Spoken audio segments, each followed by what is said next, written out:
একটা মিথ্যা রিপোর্ট একটা সম্পর্ককে ভেঙে দিতে পারে, নাকি এর পেছনে লুকানো আছে আরো বড় কোনো ষড়যন্ত্র?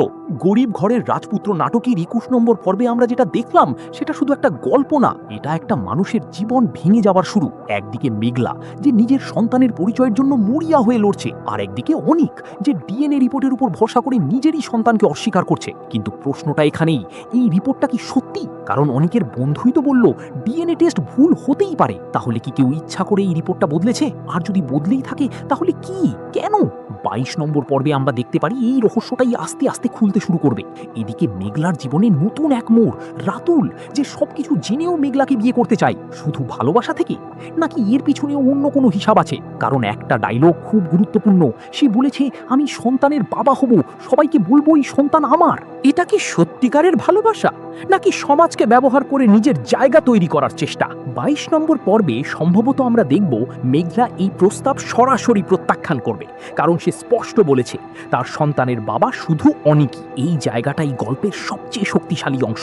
একজন মা পুরো সমাজের বিরুদ্ধে দাঁড়িয়ে নিজের সন্তানের সত্যটা ধরে রাখার চেষ্টা করছে, কিন্তু প্রশ্ন হচ্ছে এই লড়াইয়ে সে একা কত দূর যেতে পারবে? অন্যদিকে অনিকের চরিত্রেও একটা বড় পরিবর্তনের ইঙ্গিত পাওয়া যাচ্ছে। বাইরে থেকে সে শক্ত, কিন্তু ভিতরে ভিতরে সে কনফিউজড, কারণ তার নিজের মনই তাকে শান্তিতে থাকতে দিচ্ছে না। ২২ নম্বর পর্বে হয়তো আমরা দেখব অনিক নিজেই আবার তদন্ত শুরু করবে। হয়তো সে বুঝতে পারবে কিছু একটা ঠিক নেই, আর যদি সে সত্যের কাছে পৌঁছে যায় তাহলে তার জীবনের সবচেয়ে বড় অনুশোচনা শুরু হবে। এদিকে আরেকটা বড় ঘটনা, শ্রমিকের মৃত্যু।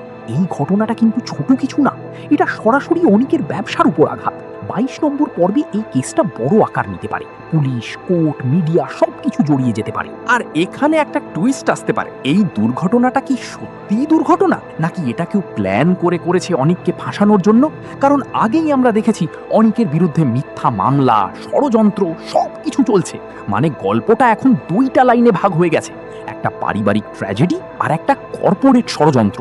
২২ নম্বর পর্বে এই দুইটা লাইন একসাথে মিশে গিয়ে গল্পকে আরো ডার্ক করে তুলবে। আর সব শেষে আসে সবচেয়ে গুরুত্বপূর্ণ প্রশ্ন, মেঘলার সন্তানের ভবিষ্যৎ।